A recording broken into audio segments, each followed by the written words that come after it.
Eastern Washington savored the thrill of claiming a Big Sky Conference tournament title that secured its second trip to the NCAA Women's Basketball Tournament.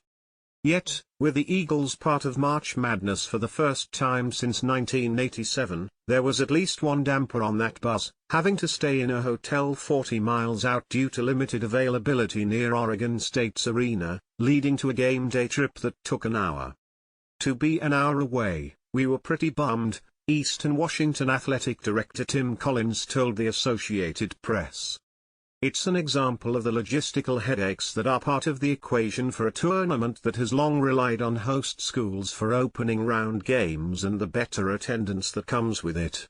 Yet with those sites not determined until days ahead of time compared to years on the men's side, there are more variables such as limited hotel availability displacing teams from the local scene, an issue highlighted by Utah reporting that it experienced a series of hate crimes in Idaho while staying 30 miles from its games in Spokane, Washington, before changing hotels.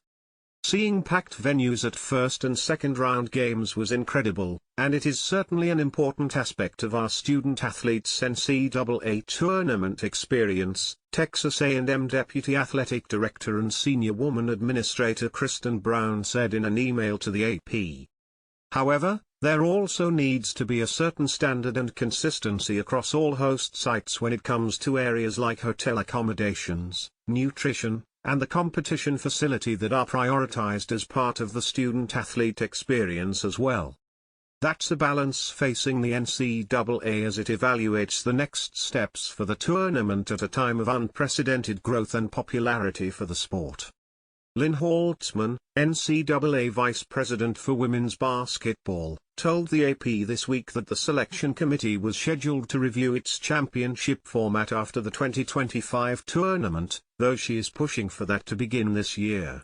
That would include the advancement from the first four through the early round hosts and then to the two regional format introduced last season.